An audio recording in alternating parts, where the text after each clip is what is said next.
The views and opinions expressed on Unlock Your Wealth Radio are those of the host, guests, and callers only and are not necessarily the views of Unlock Your Wealth Radio, Heather Wagenhals, or Success Publishing International. More willpower than a barefoot woman at a shoe sale.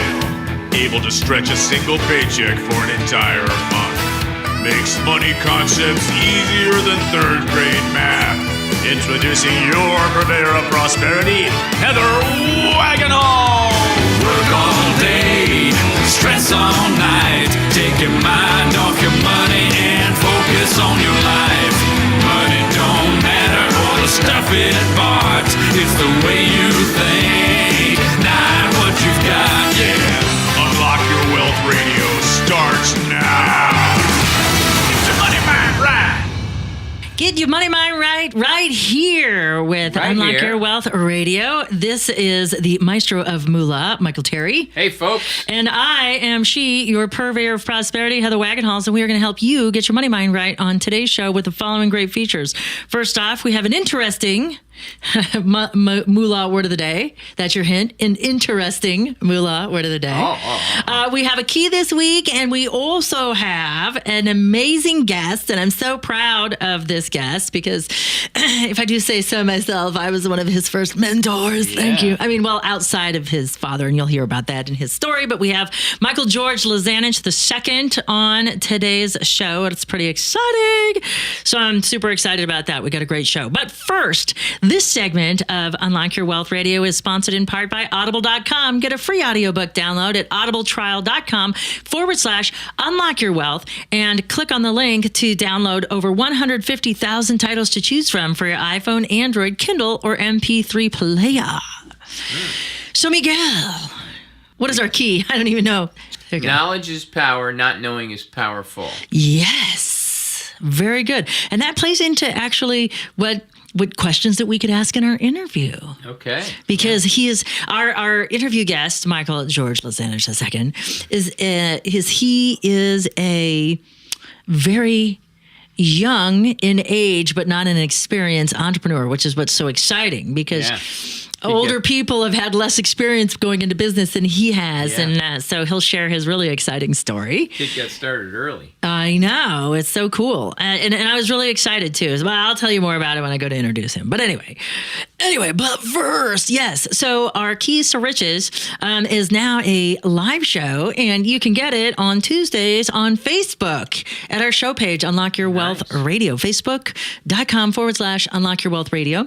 And we do a live version of these, and it's so much fun. Let me just tell you, because I can interact with you guys. You guys can participate. You can be a part of the show. You can beam in and ask me questions live. It's awesome. So you'll want to tune in because knowledge is power. Not knowing is powerful is super important because it's not always what we know that's the challenge. Is what we don't know, but should. That's the bigger problem. And so that's what this week's key is. We will also talk about how we'll do a knowledge checklist on what you should know about money. And we'll talk about our 3-5 financial strategy. And there are 3 questions you need to ask yourself and address 5 areas of concern. So that's where the 3-5 come from. So it's a 3-5 financial strategy. You do this and you will increase your ability to be financially free just by employing these 3 questions in 5 areas of concern. It's pretty powerful. So we'll talk about our 3-5 financial strategy on Tuesday, as well as the knowledge checklist, which is critical because you got to know things. You got to know things when it comes to your money, and you can't keep your head in the sand and hope and pray that your bad money situation will go away because, what we avoid expands. So we're going to, as we talked about in our first key, acceptance and affirmation, we had to accept where we are and what our financial limitations or foibles are and move forward. So in that process of removing that blanket of denial that anything is wrong with our finances, this is part of that awakening and elevating our level of awareness about our finances. So join us next Tuesday. It'll be so fabulous. And so we'll talk about that on Facebook Live. I'm so excited about that. So it's a really great show. You can interact. It's super cool. So that's it for this week's key. Let's talk about the moolah word. That's tea. So I said it was interesting, didn't I? Must have something to do with interest. Very good, Miguel. Very good. So the purpose of me saying that is interesting. The moolah word of the day is discount rate. So the discount rate is the rate at which member banks may borrow short-term funds directly from the Federal Reserve Bank. Okay, so so all banks have a minimum amount of money that they have to have in reserve. So the discount rate is one of the two interest rates set by the Fed, the other being the Fed funds rate. So the Fed actually controls this rate directly, but this fact does not help with regard to policy implementation, since banks can also find such funds elsewhere. It's also called the Federal Reserve or the Fed discount rate. And the interest rate is used in discounting future cash flows. It also has to do with capitalization rate. And that capitalization rate is a ratio that deals with value. And it's expressing the value of the relationship between cash flow and purchase price or appraised value. So whatever the value of a particular thing is, your capitalization rate tells you the relationship between the cash flow generated and the value of the property. So that's what a cap rate is, or capitalization rate is. So when it comes to borrowing money, when you go to the bank, if the bank has a shortfall with its balance because of its depositors, it has to go borrow money to make that coverage. Okay, and so that rate is what they pay when they have to go borrow money. So there's a bunch of different indexes, and they loan money out at a particular rate that's expressed with a margin above the discount rate or the Fed funds rate. It depends on what interest rate index that they're using to generate that, but that's where you get margins. And so so the difference between the Fed funds rate and your eventual retail interest rate, there's a spread on there, and it's called margin, and that's where they make their money by lending the money to. So they borrow it at one rate and then upcharge it to lend it to you. So that's, when you talk about borrowing money, that's what you got to be paying attention to, is watching that rate, because all the other interest rates are based on that, and it changes. Not a lot, but it changes regularly, and maybe multiple times throughout the day, depending on what the rate is and how whether they're based, what the interest rates are based on. So some of them are based on Treasury notes, some are based on the Fed funds rate. So you have to track that. So if you're looking to make a major purchase, like something, if you're talking about a major purchase like a home, where you're going to be doing long-term financing, that's something that you want to pay attention to. So, but that's just curious. So if you're ever wondering how they come up with that, it's an addition onto that Fed funds rate or the Treasury or whatever they're basing their particular loans on. So that's it for your moolah word of the day. I am super excited about today's guest because I think this is... who was the other young guy that we had on? Was it Tom Corson Knowles, the book author guy? The book publisher. He was a book publisher. Yeah. And he was like, he was a while ago, like 3-4 years ago, I think, perhaps. Is he this young though? He was close. He was at early to mid-20s. And so this is probably one of just two super young entrepreneurs that I'm totally impressed with. And I have a personal stake in it because Mr. Lizanich, who will be joining us, his father's like my big brother, and I was one of his first mentors. He was my first protege. So I was pretty excited about that. When he was 12, he came to work at the real estate company that him and his dad and I had. And it was really exciting because I taught him how to cold call and get on the phones and talk to people and stuff. But he had already been hustling. He had already been hustling long before, but I think I was the first mentor outside of his father that he had. So, we worked on sales skills and stuff like that. It was really fun. And so it's so exciting to see how he's changed. And we're going to talk about this amazing accomplishment, this incredible business he built when he went off to college, not including the business of hustling cars and stuff like that as he was growing up, but he created an amazing business and sold it for an extraordinary son. So I was really excited about that. Yeah. So, so I'm pretty excited to have him on today. So let's welcome Michael George Lizanich II to the show. Michael, welcome to Unlock Your Wealth Radio. It's so great to have you on today's broadcast. Thank you. I really appreciate you having me.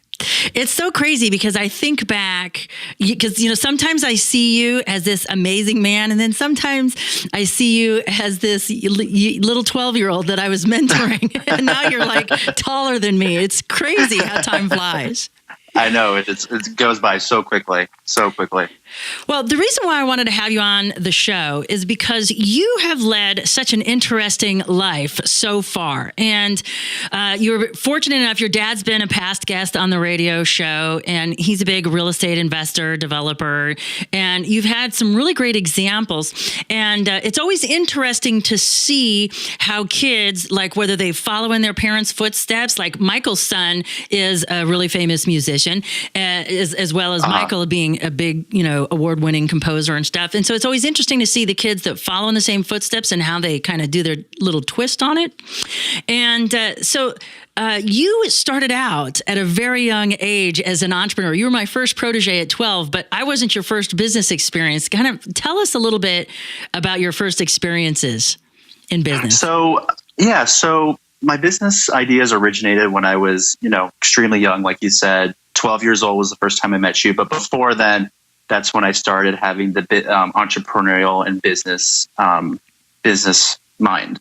It all originally started off when I, through the savings and through birthdays, I was able to develop or acquire a little bit of funds. And with the funds that I had available, I was trying to contemplate ways that I was able to develop and further my wealth, before the age of 12.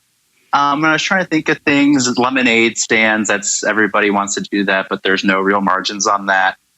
So I actually originally started doing house sitting opportunities in the neighborhood. So I was doing the house sitting opportunities, acquiring some funds through that. And then from there, I went to acquiring all-terrain vehicles, so ATV, quads, motorcycles, dirt bikes, all before the age of 12, 13 years old. And I would find, dilapidated ones that needed some work, that, that they were the price was great, knew they needed some work, and I was able to fix them up and flip. So a little fix and flip. So I did that, developed my skills doing that, and I was able to do enough of those where I was able to move into cars. So I was actually buying and selling cars by myself before I was even legally able to drive. I find that so fascinating. So it was always funny because before I was able to drive, there would be 3 cars at the house for only 2 people that could drive. And my mom had her car, my dad had his car. I would also have a car that just sat there, but it was a little money making thing for me. So I was able to do that entrepreneurial thing. I was able to perform that entrepreneurial skill. So what made you decide at that young age? So you were probably, 9, 10 when you started doing the fix and flips? Correct. So at 9 or 10, when most kids are into video games or playing in the desert, because, we grew up here in the desert, you're thinking about your financial future and building wealth? Exactly. I know that sounds, a little cliche and a little odd, but I always, I have always thought about, the longevity of wealth. I've always thought about it being long term. You need to plan. So that sort of came into me, and I was always just so fascinated by the business world that no matter what the topic of conversation was, as long as it was business related, I was able to be, in tune and within the conversation. So what inspired you? Was there a particular person or an event that made you start thinking long term? How did you come across that? Because I guarantee other kids your age weren't doing that, were they? No, they weren't. So having, seeing, as growing up in a family where both parents worked for themselves, you actually do recognize a lot of the struggles that, parents go through. So I would recognize, and both my parents worked for themselves, so they had struggles every day. And I recognized them. I was able to see them. I was able to, some kids were able to go do certain things. They were able to go travel here. But we weren't, because we had to be, we had to stay where we were. We had to stay in at home in Arizona, because if mom and dad didn't go and work, that income for that day would be gone. Unlike other individuals and other parents where they were able to go work, corporate, for a corporate environment, they get that paid time off. Mm-hmm. So that was never really an option for us when we were younger. So I was trying to think of ways that I would be able to have that ability, so in the future, when I'm married and have kids, that I, once I finally work for myself again, that I'm able to take that time off and spend the time with them. Okay. That's really interesting. It's, and to think about it, yeah, your mother is an interior designer, and she's, been freelance for as long as I've known her. And so that's a really interesting point that you were able to pick up on that. Now, so what did other kids your age think of that? What were they saying to you? Well, they didn't really, of course they all thought it was cool, and they thought it was a great, hey, well, this is cool. Like, I want to do the same thing.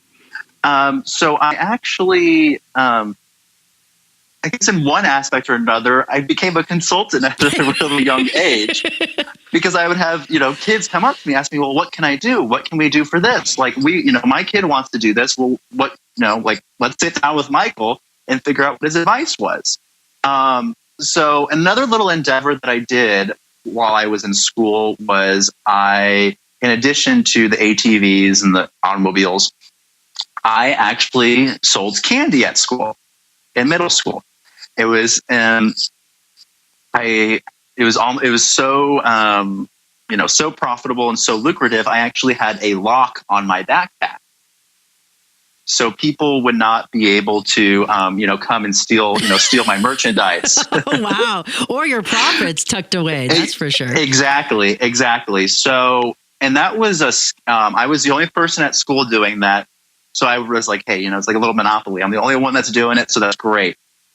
So that was my push and guide to other kids at other schools that I met through youth football. Because they, of course, like their parents talk. They're like, oh, this is what Michael's doing. Well, hey, our kid wants to do that.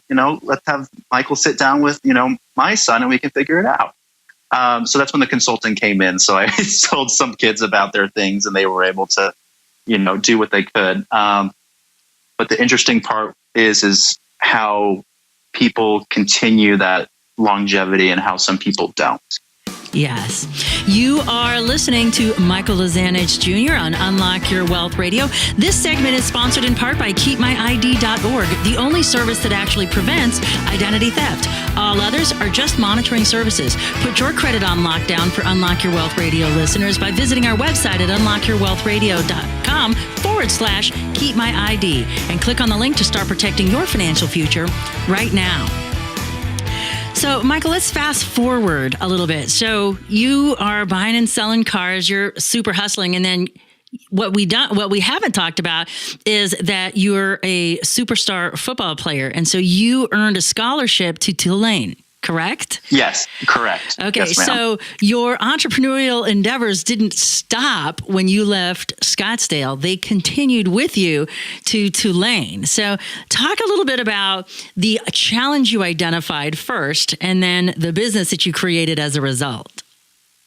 Yeah, so like as you just said, I was recruited out of high school to Tulane to be the long snapper for their Division I football team. So I recognize that as a great opportunity. Tulane, known as the Harvard of the South, people, once you mention the name, their eyes, open up because they're like, oh, wow, that's amazing. That's great. So I, backtracking a little bit, I made sure I went to a university to play football that would not only benefit me athletically, but academically for the future, going back to that longevity that I was speaking of earlier. So I was looking for something that would have the longevity and the the wealth down the line. So like you said, off my entrepreneurial drive, I was going to be gone out from New Orleans, returning back home to Scottsdale for about 2 or 3 weeks. And I had a car. I had a car in New Orleans, and I was trying to find a place where to store my car. I didn't feel safe leaving it outside in the streets of New Orleans. It could get flooded, theft, stolen, damaged, things like that. I didn't feel confident having my friends watching my car. So there wouldn't have done much watching. There would not have been done much watching. There would have been a lot of joyriding. For sure. So I was trying to think of other ways of how. In typically every major metropolitan city, there's a collector car storage facility. But there was not one in New Orleans. Mm-hmm. And I thought, heck, why isn't there one in New Orleans? Rains all the time, limited parking, extremely limited parking, next to no garages. And I recognized there was the wealth and abundance in New Orleans that there is in a lot of other, major metropolitan markets. And it came back to my, sense of, I always look for an opportunity where it's the only one. That's how, sort of like a monopoly in some sort of aspect. Be the first one to do it. If you do it appropriately, then you can grow your brand image, etc. So I started, a luxury collector and exotic car storage facility in New Orleans. It started from a pitch deck, from like a piece of paper that I went around to investors, and it grew to an 8,000 square foot warehouse facility with around $15 million worth of automobile assets. That's ranging, ranging from everyday driven BMWs to multi-million-dollar, extremely valuable exotics. So, if you were looking for a way to just hang out in cool cars, you certainly picked a really good avenue. Exactly. It was always fun because I would always joke with my friends one day, like, "Oh, well, what'd you do today?" And I said, "Oh, it was such a rough day. One Maserati was parked in front of the Lamborghini, and then I had to move a Lexus, and I had to deliver a Ferrari over here and go pick a Bentley." And people are like totally hashtag first world problems. Right, exactly. That's awesome. And at such a young age to be able to have the foresight to create a business like that is pretty amazing. So for those would-be entrepreneurs, let's start thinking in terms of specifics. So what were some of the specific challenges that you had to overcome? Give me like 2 of them, because I'm sure that there's always a lot. But yeah, so a specific challenge that was extremely difficult to overcome was the age barrier. Like we said earlier, I was a student at Tulane University. I was in college. I had athletics to worry about, and I had academics to worry about. So what a big issue that was challenging for me was, having people understand that they need to, look over and surpass this age of mine. Age is just a number. There's actually a lot more substance and context to the whole situation once you were to sit down with me and realize my idea, my passion, and my goals for this type of enterprise. It was really exciting to watch it grow. That's for sure. Exactly. Seeing it from, a small, 1 or 2 cars to a, $15 million automobile collection was, it was great. Well, yeah, because I got to see the first pitch deck, so that it was really exciting for me to watch you grow. So when you think about hindsight is always 20/20. So what do you know now that you wish you would have known when you first got started? That's always a tough question. The part something that I wish I knew then that I knew now was, it's a hard thing for people my age in this millennial age group, is they want this instant satisfaction where they want to be able to, get some, pay for something, get it right away. They want to be able to achieve the success as quick as they can. It's sort of as the get rich quick thing. Instant gratification. Exactly. So what I was, I was one of those people beforehand where I was, once the doors open, I was knocking, I was wanting to get cars in there. I was wanting to get people in there. I wanted it to develop, and I wanted to get it done as quick as I could. But what I realized was I was doing everything I could and even more. But I did not really give it the full chance and opportunity for it to grow even more than what it could have and what it currently has. So my thing is I really wish I stuck to it longer than I originally did. So put more effort into the planning phase or the execution phase? Not been in such a hurry? I guess not be in such a hurry, but realize that the process is significantly longer than anticipated. Okay. It's not like it's not a get quick, quick type thing. It does take its time, and you need to realize that you will be doing it for not a couple months, but you'll be doing it for a few years to have the correct, notoriety behind it and to grow that image that you want it to be. Yeah. If you think about brand development over the years, I mean, how long has it taken Coke to build their brand? Exactly. Walmart didn't pop up yesterday, that sort of stuff. Even some of our newer brands that are household names like Amazon, that's been around almost 20 years now. Exactly. So nothing establishes itself overnight. One of my favorite phrases that my husband says is, "I'm an overnight success. It only took me 30 years." I like that. That's a great quote. So if you were to give advice to a would-be entrepreneur, so what additional advice would you share with somebody who is starting out, has some big ideas, big hopes and dreams? Yeah. So advice that I would give is, one, you need to do your due diligence. You need to underwrite everything appropriately. You need to make sure what you are saying and what you are delivering to an investor or a customer/client is legitimate. You need to see that there is an actual need for the opportunity. If you recognize that there is a need for something, you have the opportunity to grow more than other types of enterprises. So that's my big thing, is you just need to make sure that it's a sustainable idea. Now, once it's a sustainable idea, you need to do the whole, like I said earlier, the underwriting aspect of it, the financial analysis. Everybody loves hearing of a great business idea. But what is their instant question once they hear about this business? What's the return? What type of money can I make? What is the financial aspect to it?